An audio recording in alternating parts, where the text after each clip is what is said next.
Donna had a sentence she had been saying for 30 years, and she said it so often she had stopped hearing it. She said it standing at the kitchen counter on the first of the month, with her paycheck cashed into a little stack of bills in front of her, dividing it into piles the way other women deal cards. This pile is the rent. This pile is the light. This pile is the car that is older than her marriage was. This pile is for her son, who is grown now but still calls when the world gets too heavy for his wallet. And when the piles were made and the money was gone, she would look at the bare spot on the counter where there was never any pile left, and she would say the sentence, "I will start saving when there is something left over." There was never anything left over. There had not been anything left over since she was 22. She was 52 now, and the math of those 30 years sat in her chest like a stone she had learned to breathe around. She was good at breathing around it. That was almost the worst part. A person can get so used to the weight of having nothing put by that she stops calling it an emergency and starts calling it Tuesday. Donna had a whole set of quiet habits built around being one bad week from the edge. She knew which bills could be paid late without a fee and which could not. She knew the gas station that let her run a few days behind. She knew how to stretch a chuck roast across 4 dinners and how to smile at the register in a way that gave nothing away. She had turned being broke into a craft, a thing she did with real skill, and the skill itself had become a kind of trap because a woman who is very good at surviving with nothing rarely stops to ask why she has nothing in the first place. Her name was Donna Kowalski, and she worked the deli counter at a grocery store in Hamtramck, on the edge of Detroit, where the air smelled like smoked kielbasa, and the floor mats never quite got dry. She had stood behind that counter for 19 years, slicing ham to the exact thickness people asked for, calling everybody honey, wrapping cold cuts in white paper and taping them with a little flourish she did without thinking. She was good to people. That was the thing everybody said about Donna. She was so good to people. What nobody said because nobody knew was that Donna had nothing, not a small something, nothing. No savings account with even $100 resting in it, no envelope in a drawer. If the car threw a rod tomorrow, or if the store cut her hours again, there was no soft place for her to land because she had spent 30 years making soft places for everybody else and had never once thought she was allowed to make one for herself. She was the woman who poured everybody's cup of coffee and then stood there holding the empty pot, surprised every single time that there was nothing left in it for her. If you know what it is to give and give until there is nothing of you left, and then to feel guilty for even noticing you are empty, then you and Donna would understand each other. And if you do, stay with me through this one, because something happens to Donna in about 9 minutes that I think you need to see. This little corner of the internet was built for women exactly like her, like you. If you have not made it yours yet, maybe today is the day. Friday afternoons brought Miss Lorraine to the deli counter. She was 78 and sharp as the slicer blade, and she ordered the same thing every week, a 1/4 pound of the good Swiss, sliced thin, and a 1/2 pound of the turkey, and she paid in exact change she counted out of a coin purse with a clasp that snapped like a little jaw. Donna liked Fridays because of her. There was something steadying about a person who wanted the same small thing every week and was not ashamed of wanting it.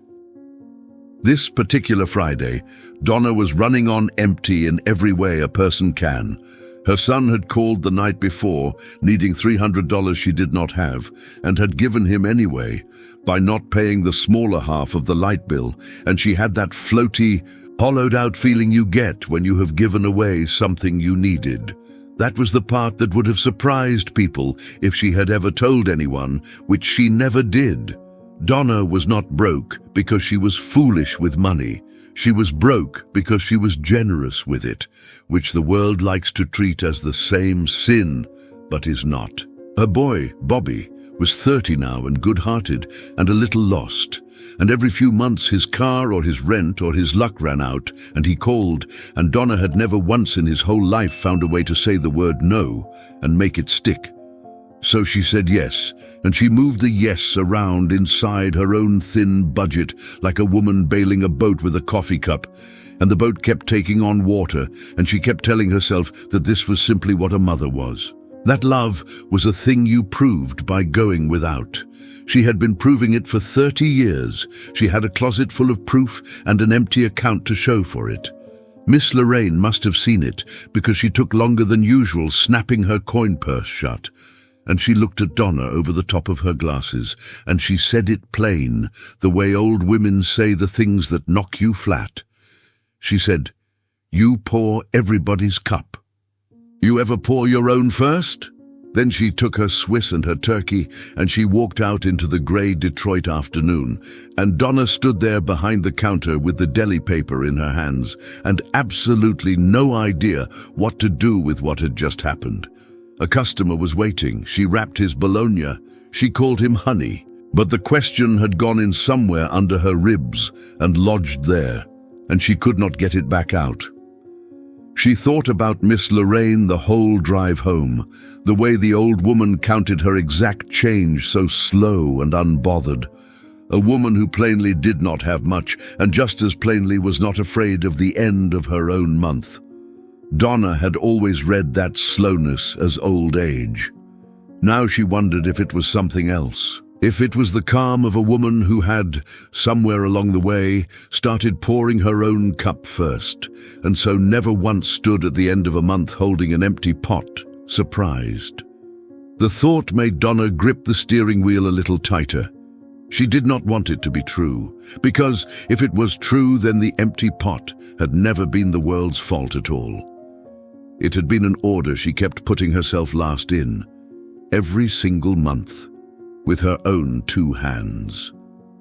You ever pour your own first? She turned it over all through her shift. It made her almost angry, if she was honest. Pour her own first with what? There was nothing to pour. There was never anything left at the bottom of the pot. That was the whole problem. That was the shape of her entire life. And here was this old woman acting like Donna had simply forgotten to do something obvious. She drove home stewing on it. She made supper. She poured her son a glass of milk when he came by, and she poured her own self a cup of tea, and she stood at the stove with the kettle in her hand, and she stopped. The kettle was empty. She had poured the last of it into everyone's cup, and her own mug sat there on the counter with a tea bag in it and no water, and she had not even noticed she had done it again. She had poured everybody's cup. There had been nothing left for her own. And it was such a small and stupid thing, a dry tea bag in an empty mug, but Donna set the kettle down very carefully like it might break, and she felt the whole 30 years rise up in her throat at once. She left the dry mug where it sat, and she stood in the kitchen light and let herself remember a thing she had spent a long time not remembering. Her own mother, at this same kind of stove, 40 years back, pouring coffee for Donna's father and Donna's brothers, and the men who came around to fix things, always pouring, always last, and how her mother had died at 60 with $4 in her purse and a wedding ring already promised against somebody else's debt. Nobody had ever sat Donna down and taught her to put herself at the bottom of the list. She had simply watched it, the way you catch an accent, the way you learn to walk. It had been handed down to her woman like a recipe, this quiet idea that to love your family was to disappear for them a little more each year until there was no pile left on the counter where your own was supposed to be. And here she was, 52, holding an empty kettle, the last woman in the line, with no daughter behind her to hand it to. Only the long quiet of a woman who'd been giving herself away for free since before she even knew it was happening. She did not sleep much that night. Somewhere around 2 in the morning, she got up and went into the kitchen and opened the cabinet over the stove, the one she barely used anymore, and she took down a tin box she had bought for $2 at a church rummage sale a long time ago. It was a recipe box, with little dividers inside marked breakfast, dinner, dessert, and it was completely empty because Donna had stopped cooking from recipes years ago, when cooking became just one more thing she did fast and tired for other people. She held the empty tin in the dark kitchen. She did not know yet what she was going to do with it, but she did not put it back. The next morning before her shift, Donna did a thing she had never done in 52 years of living. She cashed her check the way she always did, and she made her piles, the rent and the light and the car. But before she made a single one of those piles, she took two $20 bills off the top, right off the very top, before the money could become anybody else's, and she folded them and put them in the tin recipe box behind the divider marked dessert, because that felt like the right one, the one that was just for the sweetness of being alive. $40. Her own cup, poured first. It felt wrong. That is the part nobody warns you about. It felt selfish and reckless, and like she was stealing from her own family, and her hands actually shook a little, putting the lid on the tin. She kept the lid on it, though. She made herself walk away from the cabinet. All that first week, the tin pulled at her like a sore tooth, and the old voice worked on her without rest. It told her the $40 belonged to the light bill. It told her that a woman who took care of her own self before her own son was a woman with her priorities turned crooked, that there would be time for Donna later. There was always supposed to be time for Donna later. She had believed in later her entire life. Later had never once arrived. So she left the $40 where it was, behind the dessert divider, and some nights she opened the cabinet just to look at it, not to take it, only to see that it was still there. Two folded 20s that were hers and nobody else's. The first thing in 3 decades that no letter and no bill and no grown child could reach. The old voice in her, the one that sounded like her own mother and her mother's mother before her, told her that a good woman puts herself last, that the bills come first, that who did she think she was? But the bills got paid anyway that month. They got paid a little tighter, a little later on the light, but they got paid. And at the end of it there was $40 in a tin box behind the dessert divider that had never existed before, because the truth Donna had gotten exactly backward for 30 years was this: there is never anything left over at the end. You do not save what is left. You leave what you save. There were hard weeks. There was a week the tin had $80 in it, and her son's car got booted, and she almost took it out, sat right there at the kitchen counter with her hand on the lid, and the old voice told her this was what the money was for, this was what she was for. But she remembered something while she sat there. She remembered being 19 years old, working her first job, and how she used to keep an old coffee can with her tips in it, hidden in her closet, just hers, and how good it had felt to have one single thing in the world that was only hers. She had forgotten that girl entirely. She had poured that girl out, cup by cup, for 30 years. She closed the lid on the tin.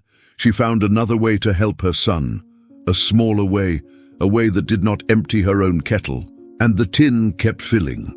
The days did not change to make room for it. The store cut everybody's hours that winter, and Donna picked up a Saturday she did not want, slicing cold cuts until her shoulder burned, calling everybody honey, while her own feet went numb on the wet floor mats. The tin filled slow in 20s and the odd crumpled 10.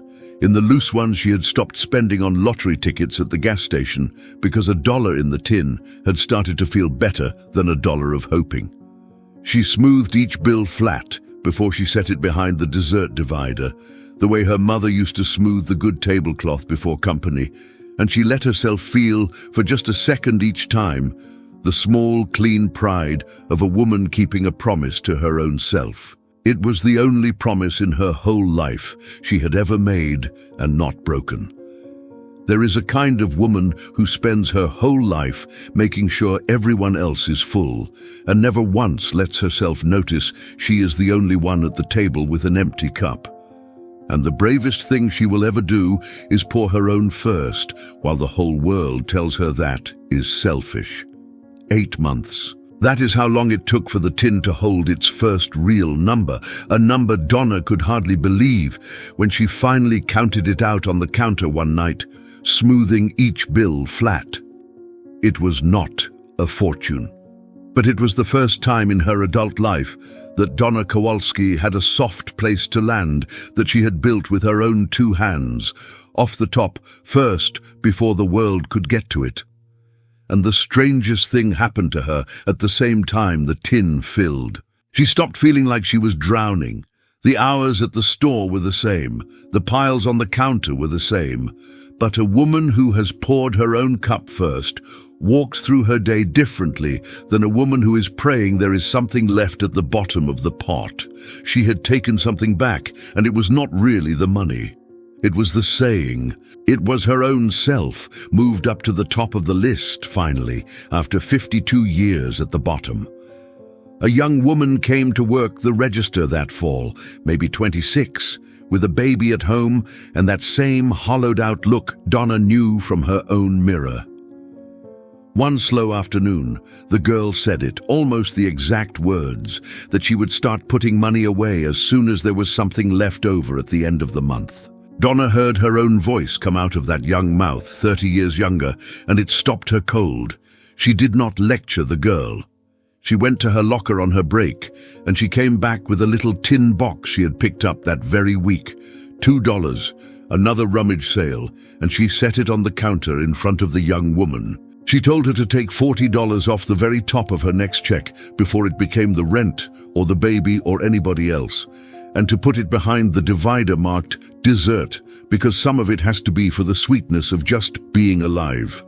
She told her, "You do not save what is left over. You leave what you save." She told her to pour her own cup first. The young woman looked at the empty tin, like she did not quite understand, the same way Donna had not understood Miss Lorraine, standing at the deli counter on a grey Friday.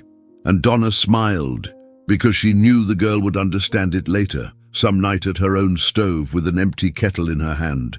The way understanding always comes, too late to be a lesson, and just in time to be a life. So I want to hear from you tonight, and I mean that. Comment the words day 1 down below, and tell me one thing. Tell me what you are going to pour for yourself first this month, off the very top, before it becomes anybody else's. It does not have to be a big number.